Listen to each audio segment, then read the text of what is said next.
Welcome to Native Talk Arizona, presented by Native Health and KRDP 90.7 FM.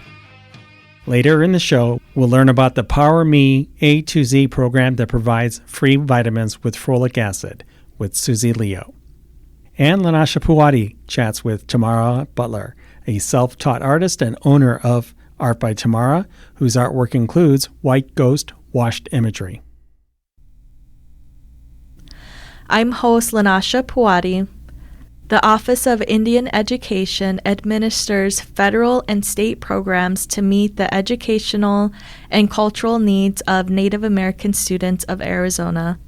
On the phone to tell us more is Lynnann Yazzie, Deputy Associate Superintendent for the Office of Indian Education and the School Support and Improvement, Arizona Department of Education. Welcome to our show. Hi, thank you so much for having me today. Absolutely. And before we get started, can you tell us a little bit about yourself and your journey? Yeah, absolutely. I'm just going to do my introduction really quickly here. Yat ish e Lynnann Yazzie initiate what headlining ishlindo ma idesh gizni bashichin tvatne zahni deshichedo kia ani e deshanella. Hello, everybody. My name is Lynnann Yazzie. I am originally from Chinle, Arizona. My mom is from a small community called Del Muerto, which is just on the rim of Canyon de Chelly. My dad is from Valley Store, so I attended Chinle Unified School District for basically my entire K-12 education. Then I came down here to the Phoenix Valley and I attended ASU, where I received my bachelor's degree in mathematics and education, and I received a master's degree in secondary education. And so I have been down here in the Valley ever since. I have been a high school math teacher. I've also taught computer science and robotics. I was a high school volleyball and softball coach. And so from there, I have sat on various boards. I've served on the Arizona Indian Education Association Executive Board. Most recently, under Superintendent Hoffman, had served under her Indian Education Advisory Council as the chair of that council. And then that's kind of what brought me into the Arizona Department of Education, overseeing the Office of Indian Education for the state. Oh, wow, that is so awesome. And it's a pleasure to have you today.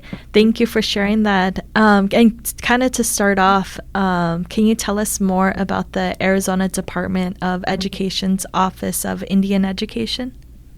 Just really quickly, I wanted to just share the mission of the Arizona Department of Education as a whole. We do have our Superintendent of Public Instruction, which is an elected position. Just like at the state government with the governor, the secretary of state. Very similarly, our superintendent of public instruction is also elected, and our current superintendent is Tom Horn. And just wanted to share that the mission of ADE is that we are a service organization committed to raising academic outcomes and empowering parents. And so overall, as an agency, that's how we serve the state in the education field. In Office of Indian Education specifically, we exist under Arizona Revised Statute 15-244, and basically this statute speaks to this office existing to provide programs, services, technical assistance regarding the education of Native American students, both academically but also culturally. Also within our statute, it speaks to helping to provide more culturally relevant curriculum, more culturally relevant instructional materials. And so we work a lot with our, what we call LEAs, local education agencies, so schools and districts, both public and charter, throughout the state, ensuring that how they are serving our Native students, that they're utilizing best practices in serving our Native American students and educators. And again, going back to ensuring that it is culturally relevant and culturally responsive. We do work extensively with both internal and external partners. So we work within all the units that exist in ADE, but we also have several, partners in the community. As we know, not one entity is going to be able to provide all of the or meet all of the needs of our students. And so we want to ensure that we're partnering with community organizations, that we're partnering with higher education institutions, and then all of the other units within ADE to better support our Native students. Oh, wow. And what services do you provide to educational institutes and families? So since one of our kind of focuses as an agency is to support, families and parents, there are several ways that we do that. Most immediately, and I can just speak to some of the programming that we have specific to, the office, and one of those programs is Johnson O'Malley. Normally, Johnson O'Malley funds, which is federal funding, that goes directly to tribes. However, ADE, we are one of two state agencies that's also a contractor through BIE, which is the Bureau of Indian Education. And so as a contractor, we have our own kind of grantees or subcontractors. We have 28 altogether. 2 of them are actually tribes, and then 26 of them are LEAs, or basically schools or districts. And so through that, one of the requirements of Johnson O'Malley is that every grantee must have an Indian Education Parent Committee. And so we provide various types of training, support, technical assistance to those Indian Education Parent Committees, who are then charged with ensuring that all of the funding that is spent on Johnson O'Malley, that it's going directly to serve Native students. They are the ones who approve the budget, they approve the programming, and so it really needs to be a true partnership between, families and the schools that are serving those families. And so we also provide a tribal college dual enrollment program, and this is state funded. And so what this is it's really supporting our tribal colleges and universities. So we work with Diné College, Navajo Technical University, and Don Otham Community College so that they can provide dual enrollment courses for our high school students in the areas that those colleges and universities exist. And so that is a program that the funding comes through our office. We reimburse all fees associated with dual enrollment courses, and so that could be tuition, instructional supplies, books, various fees, and other types of instructional materials that may be required for students to access college courses. And so it's at no cost to the students or the families, and eventually no cost to the institutions themselves, and we just reimburse, all of those fees. We also have a Native American Code Writers Initiative program where our 2 grantees are the Arizona Science Center and the University of Arizona, and they exist basically to introduce students in grades 9 through 12th to code writing curriculum and really this technology-focused education. And so those are just some examples of some of our funded programs. We do provide a lot of programs that are funded, and I just wanted to actually highlight one of the ones that is specific to our office, which is called the Raising Indigenous Success in Education, or our RISE grants. So historically, our office had actually never been funded, or I should say state funded. The only funding that existed for our office was through Johnson O'Malley, and that paid for one position that supported the Office of Indian Education for many, many years. However, when the CARES Act funding came through, we were able to expand our staff, and we continue to expand our staff. So we went from 1 staff member to, in the next couple of months, we'll have 7 staff members here in the Office of Indian Education. And so out of that, in 2022, the state legislature did allocate a one-time funding for the Office of Indian Education in the amount of $5 million. And out of that $5 million, we turned around and put $1.8 million right back into the field in the form of grants, and those are our RISE grants. So we are extremely proud of that. That is something that my team and I developed from here internally, and so the approach to that is that we really want to focus on academic preparation for college, career, and community leadership, but really with an emphasis on community engagement and funding projects that are going to kind of think about and utilize community input in order to best serve or better serve our students. And so that is one of the other funded programs that we have. But I wanted to mention there are other things that we do as an office that are not necessarily funded per se. We provide so many professional learning opportunities that are, that are culturally relevant, professional developments for schools and for tribes. We partner with tribes to provide professional learning and development. We also oversee tribal consultation for the state. We have provided and created a tribal consultation guide. We've also got a tribal consultation self-paced online course. And so what this is if school districts meet a certain criteria, they're required to consult with tribes that exist, whose tribal lands are within a 50-mile radius of the district.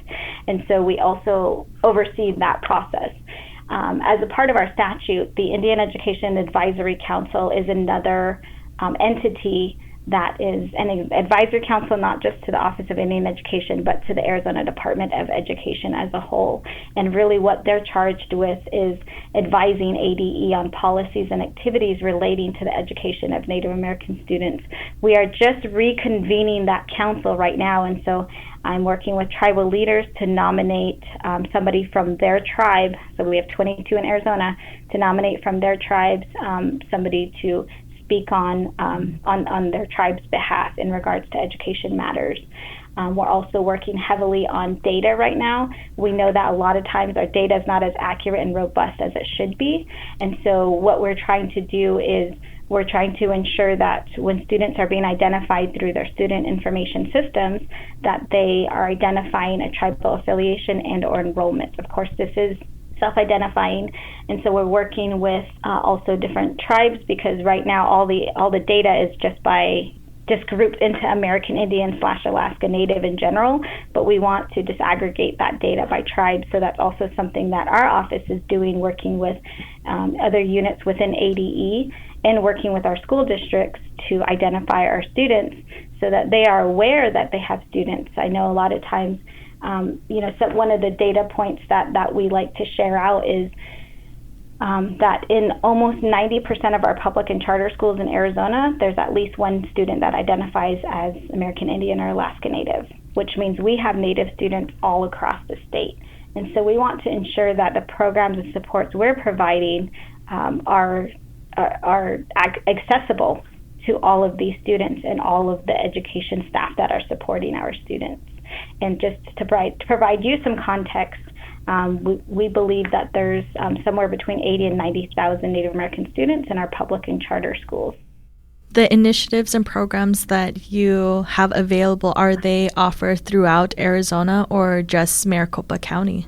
No, they're definitely offered all throughout Arizona.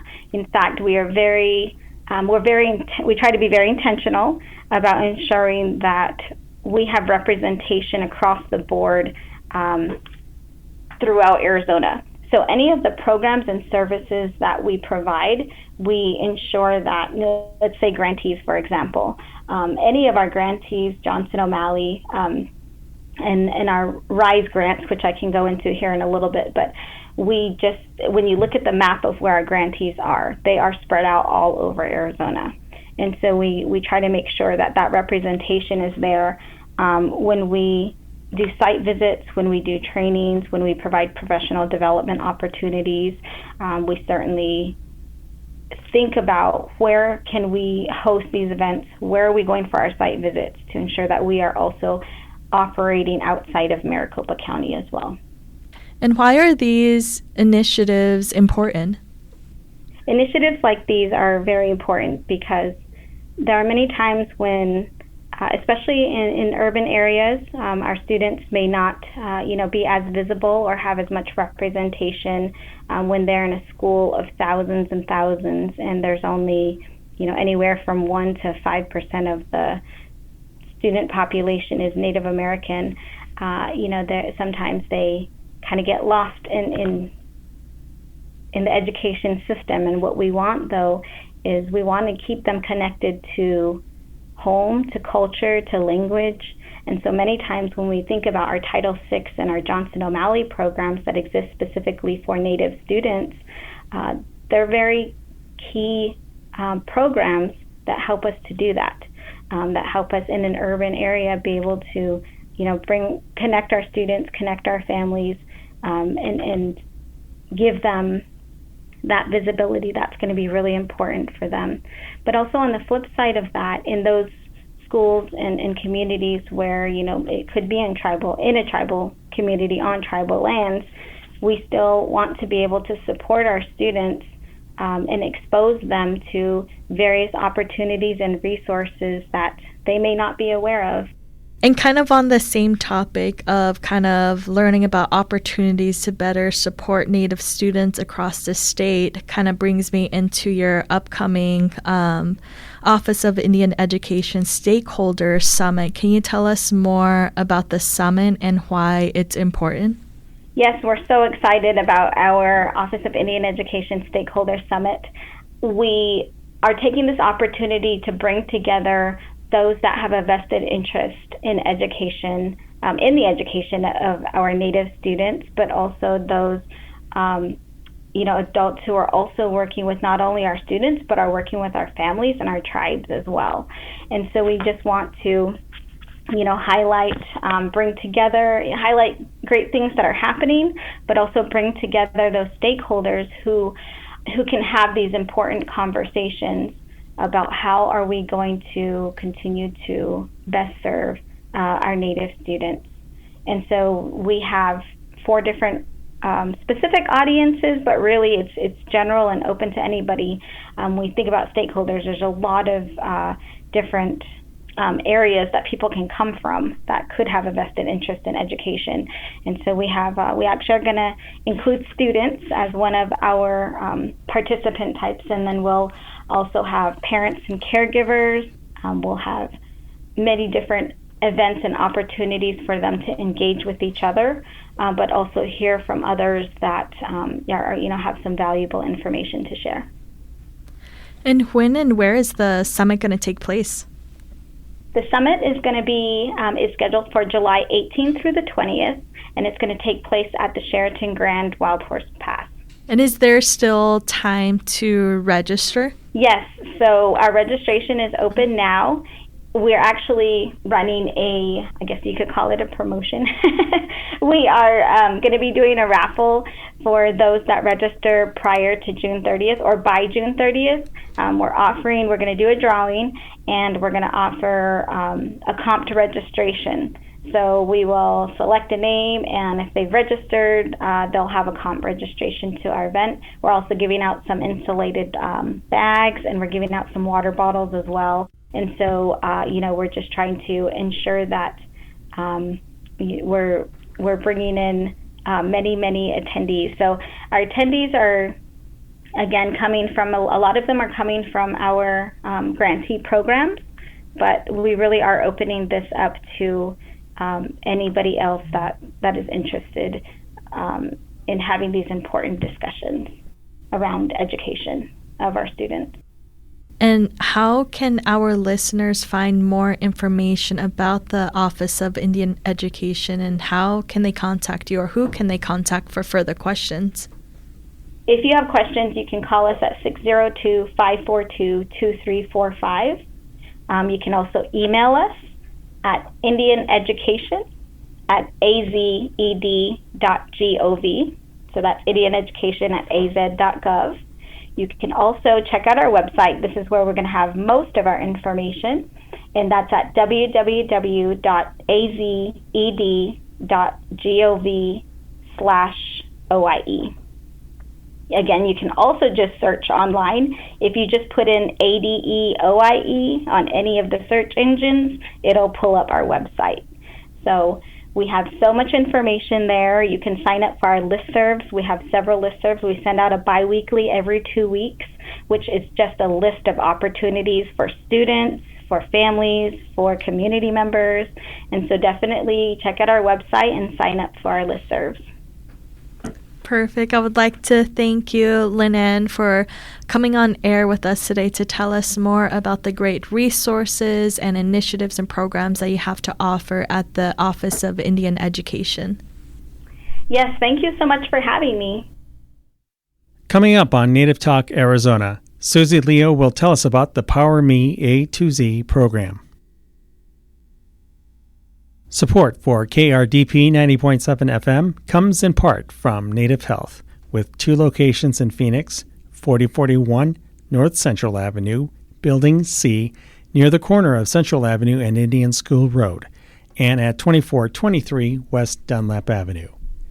Native Health is also located in Mesa at 777 West Southern Avenue, near the corner of Southern Avenue and Extension Road. Native Health provides primary medical, dental, behavioral health, WIC, and wellness services for the urban Native American community. For more information, call 602-279-5262 or visit our webpage at nativehealthphoenix.org.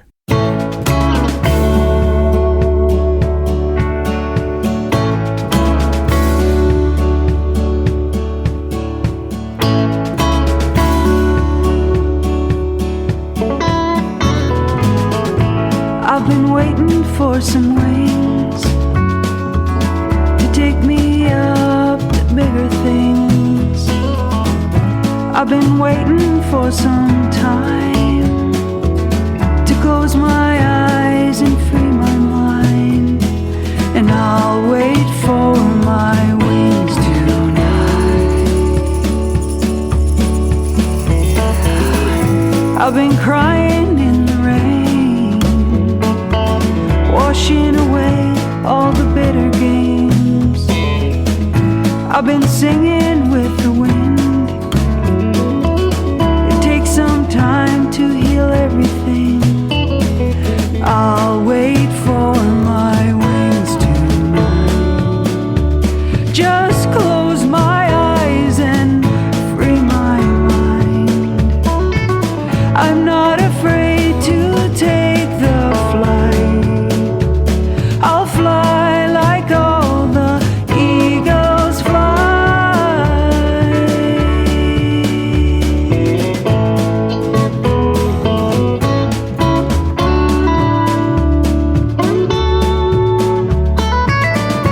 I've been running with the wolves. They showed me family don't stand alone. I've been talking to the bears. Welcome back to Native Talk Arizona, presented by Native Health and KRDP 90.7 FM. I'm host Lynnann Puwadi. The Power Me A to Z program provides free vitamins with folic acid to help prevent birth defects, along with information on topics that are important to people in Arizona regarding pregnancies, nutrition, reducing stress, being active, healthy relationships, and much more. On the phone with me is Susie Leo, parent and child health dietitian at the Arizona Department of Health Services. Hello, Susie, and welcome to our show.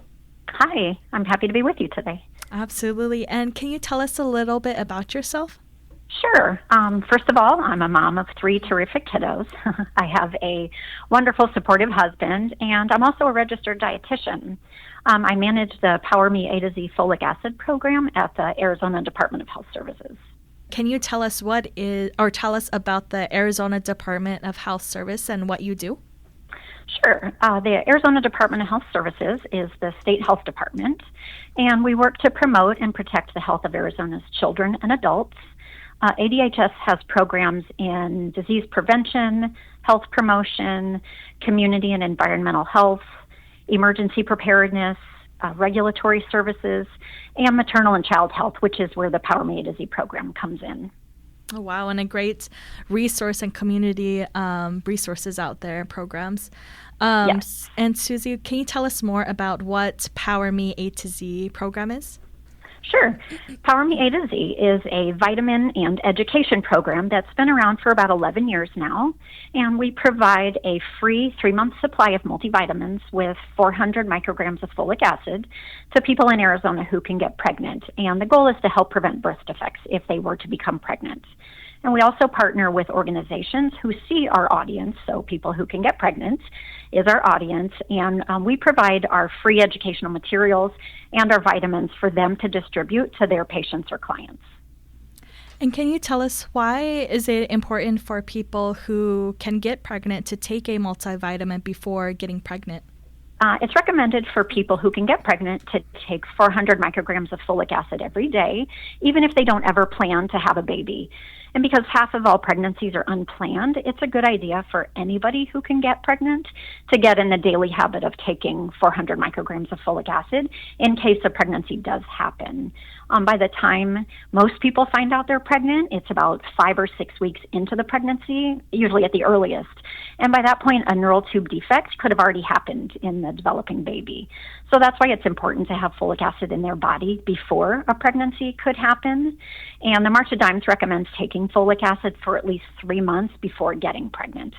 So that's why we want anybody who can get pregnant to be in that daily habit.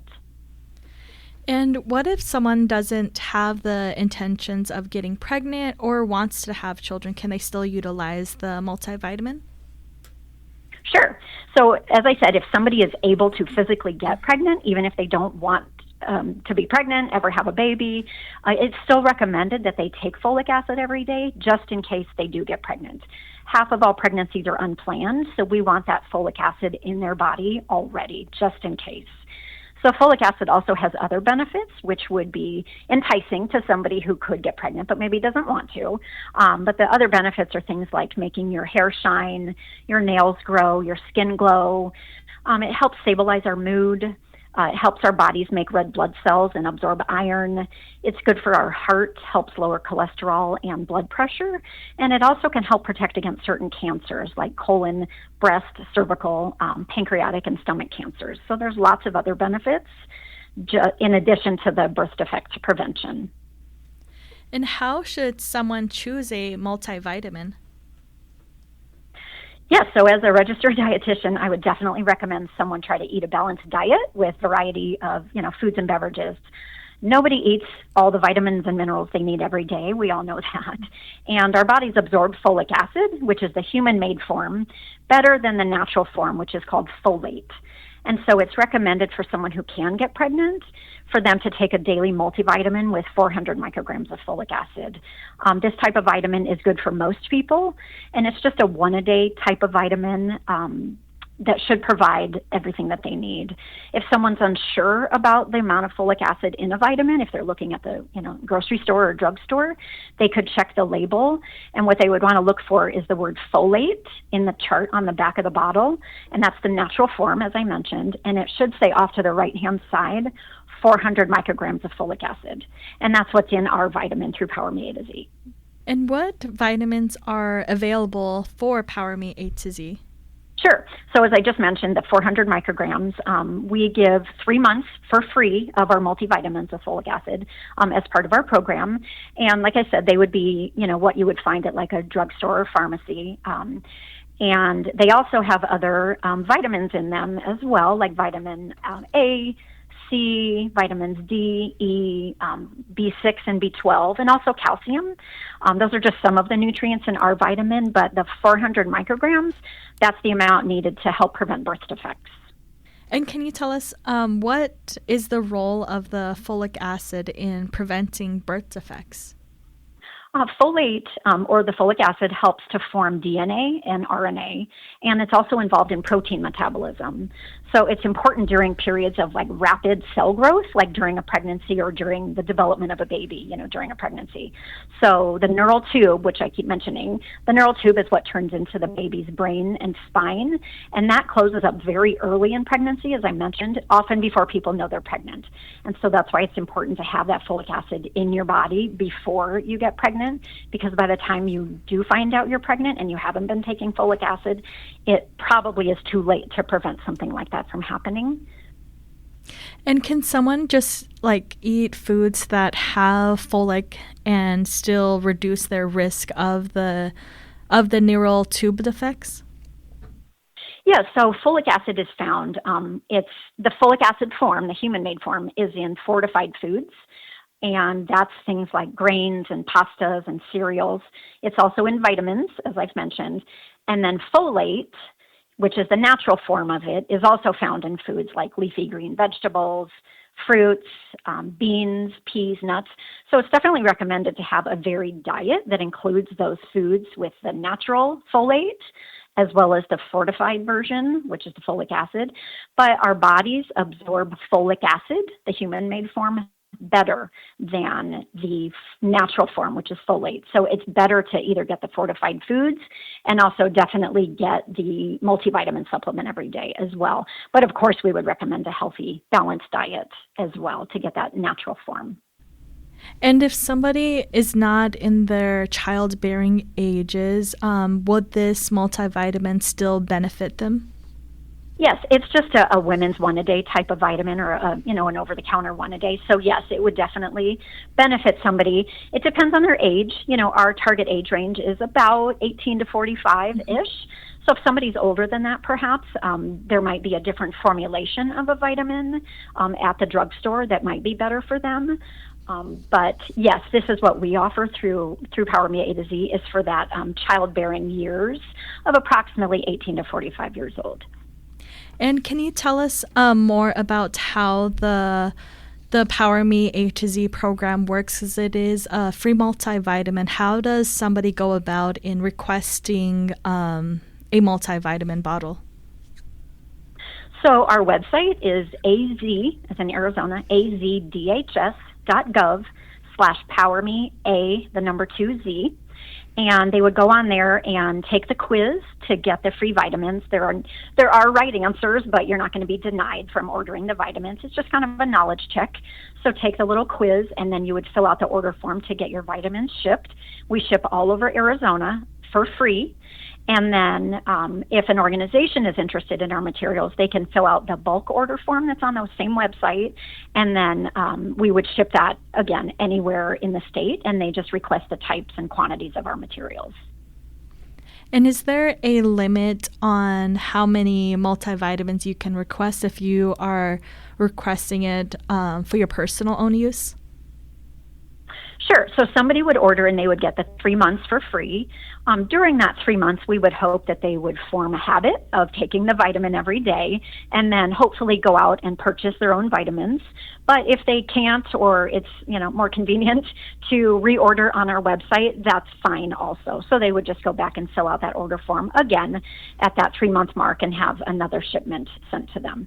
And finally, how can our listeners find more information about the Power Me A to Z program, and who can they contact for further questions? Yeah, so they can email PowerMeA2, the number 2Z, at azdhs.gov. And they can also visit the website, as I've mentioned, the azdhs.gov/PowerMeA2Z. And we have a contact us page on there that they can send an email, and we would reply to them right away. Perfect. I would like to thank you, Susie, for coming on air today to tell us about this amazing program that Power Me A to Z has to offer about free multivitamins. Thanks so much for having me, and listeners, get on our website and order your vitamins. Up next on Native Talk Arizona, host Lynnann chats with Tamarah Butler, owner of Art by Tamarah. Support for KRDP 90.7 FM comes in part from Native Health, with 2 locations in Phoenix, 4041 North Central Avenue, Building C, near the corner of Central Avenue and Indian School Road, and at 2423 West Dunlap Avenue. Native Health is also located in Mesa at 777 West Southern Avenue, near the corner of Southern Avenue and Extension Road. Native Health's patient enrollment specialists can help you enroll, renew, or update your access information. This can be done in person, on the phone, or via Zoom, days, nights, or weekends. It's fast, easy, and can make a difference in keeping your health care coverage. For more information, call 602-285-9090. 9492.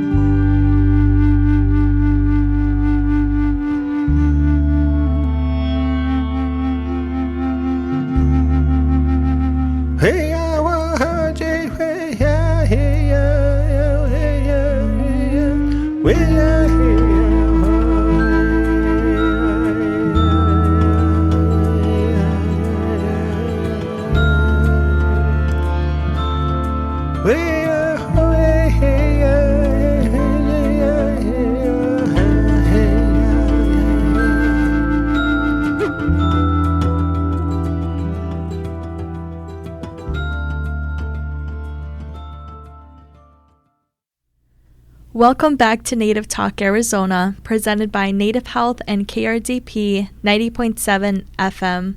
I'm host Lynnann Puwadi. Tamarah Tsinnie-Butler is a self-taught artist whose artwork includes white ghost washed imagery. She is the owner of Art by Tamarah. Hello, Tamarah. Welcome to our show. Hello. And thanks for letting me be on the show. Sorry, go ahead. Oh, no worries. Absolutely. No, it's a pleasure to have you on our show today. Before we get started, can you tell us a little bit about yourself, your journey, and your background? I would like to introduce myself. Tamarah Tsinnie-Butler Yanashia, Ashcha Nisha, Kiss Ani, Bashashin, Kia Ani, Dashache, Ashihan Dashanella. Hello, my name is Tamarah Tsinnie-Butler. I am Red Cheek Clan, born for Hopi Fire Clan. My maternal grandfather is Towering House Clan, and my paternal grandfather's clan is Salt. I am from Tuba City, Arizona. I currently reside in Cedar City, Utah. I am also a mother of four, a wife to a beautiful, wonderful husband, very supportive. I am the owner and creator of Art by Tamarah. I was born in the Navajo Nation, and here in Utah is where I call home now. Thank you for sharing that, Tamarah. And kind of starting with the basics, how did you get interested in art? So I got interested in art by growing up, being around artists. So my father was an artist himself. He was a katina carver. So being around that kind of encouraged me to want to put art out there as well. He also went to art markets and Santa Fe markets. So being around that, being little, was awesome. So being a mother and just wanting to be an inspiring parent to my children, just as my father was to me, kind of just what encouraged me to push art out there as well. Oh, wow. That is so awesome. And did you kind of start off by sketching or kind of following in your father's steps when you started? No. So actually I started painting about 5 years ago. I didn't do any art at all. I just kind of got into it with my daughters over the summer, just for an after school activity. They had some paints and we wanted to make some flowers. So we started painting flowers and looking up Native American artists, and we came across Penelope Joe and Denise Souza, Sazu, and Crystal Dugai, and just educating my girls on our culture and just how rich it is. And so we started to make more of the girls dressed in traditional clothing and things. And from there, it just incorporated into my own style. So yeah, that's kind of just where it came from. Oh, wow, that is so awesome how you just kind of just found this this talent by getting your daughters involved. So that is so awesome. And Tamarah, can you tell us, for our listeners that aren't familiar, can you tell us about the different types and designs and paintings that you'd create and what they signify? Sorry, my medium is acrylic paint. I paint more of the women because I believe we are strong beings of this earth, and being a mother, we are creators of this world, bringing life itself and teachers of the future. So I feel like painting the woman is like, it makes the painting look more strong. It stands out just because of being woman power. My paintings are also storytellers. They tend to spark a lot of core memories.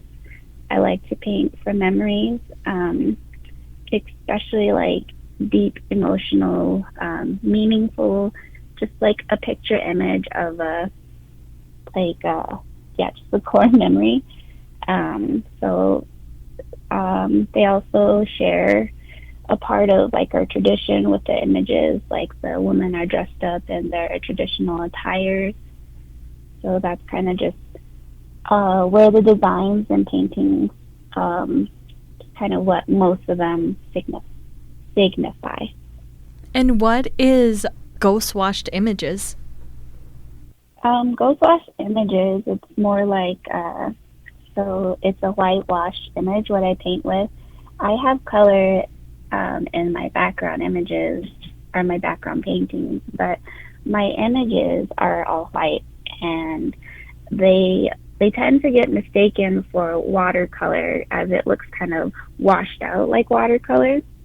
But it's all acrylic, so it kind of just makes it, I want to say it depicts like a ghost-like image moving, so it's a thick paint that then washes out into a light-looking light. So I guess it would be like a unique style. I'd like to claim that it found me. Most of my paintings are memories. I use one color of white for my entire image of the colored background. It appears to symbolize a ghost image of the past. A Hopi clan relates to the ghost clan, so I call them ghost-like images, like whitewash, as it depicts a memory not forgotten, something you can feel, but know it's no longer there.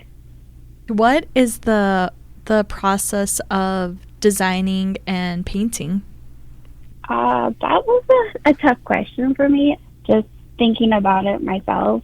The process of designing and painting it, like, I do like to sketch out on paper or like a blank envelope if it's around when I can.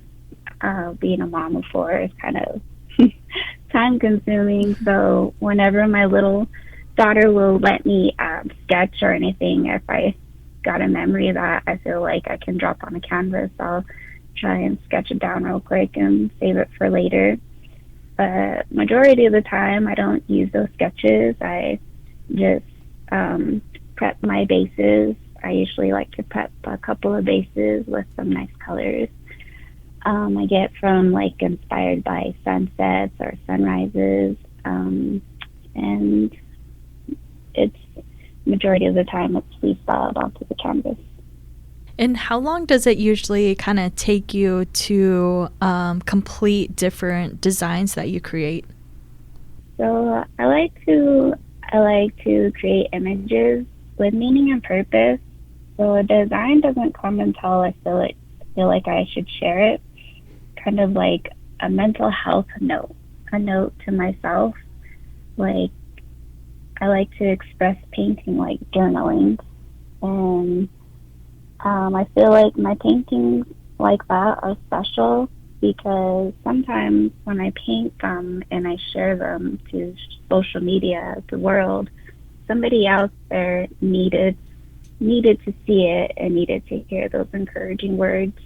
And it's awesome because they tend to reach out and they thank me for it. So that's why I feel so strongly that it's kind of like a mental health note.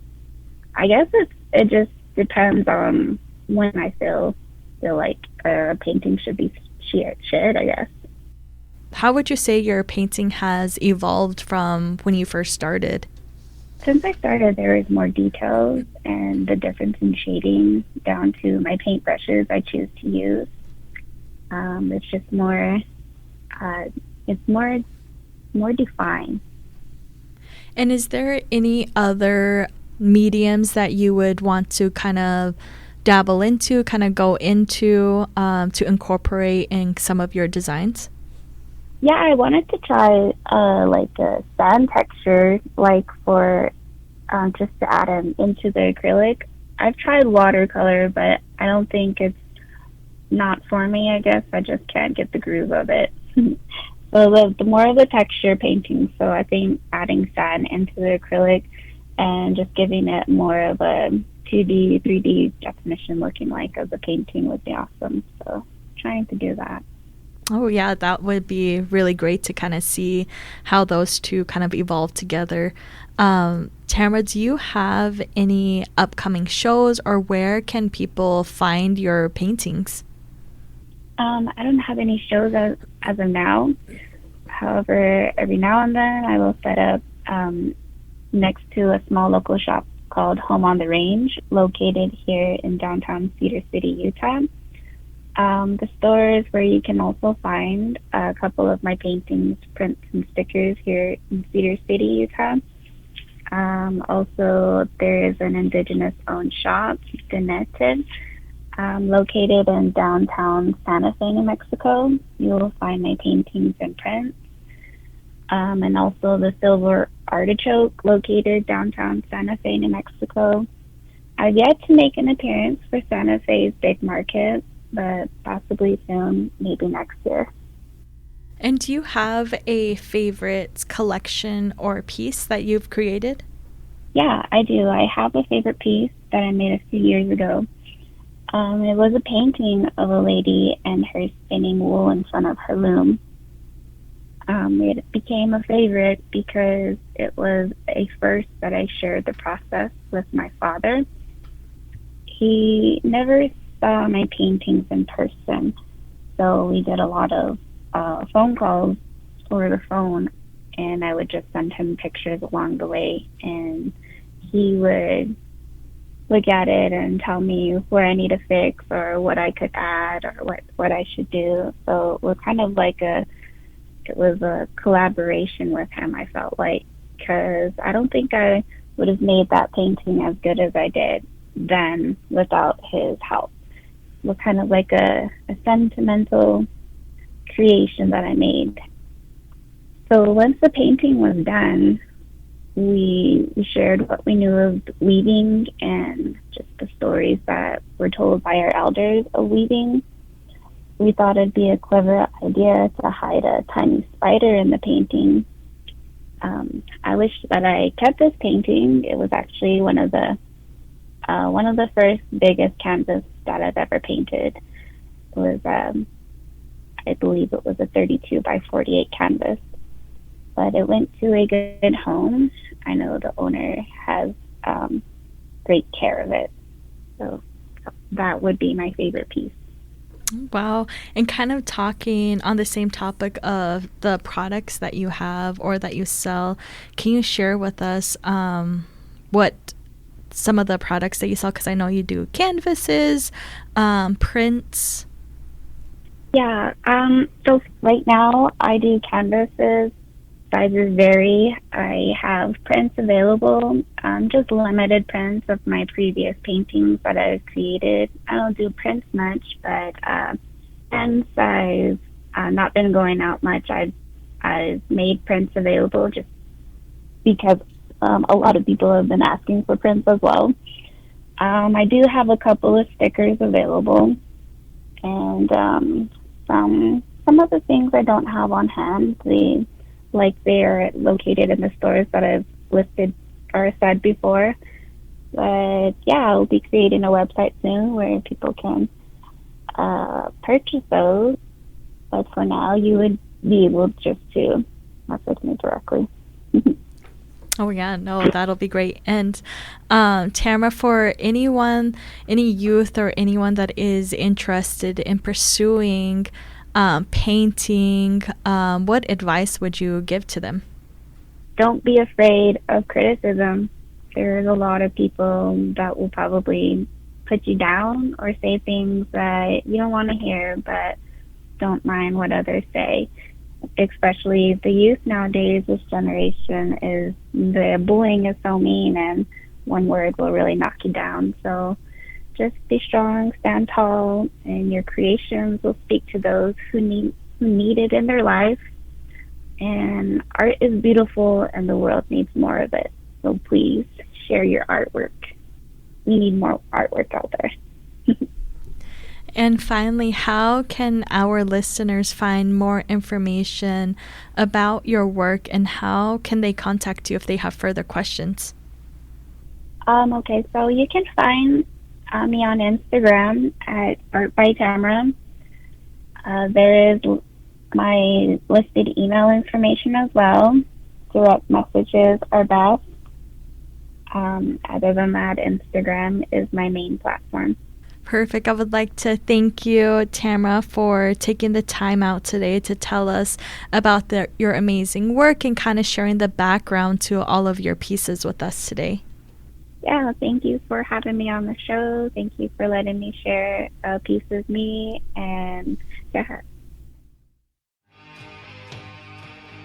Thank you for listening to Native Talk Arizona, supported by Native Health and KRDP 90.7 FM.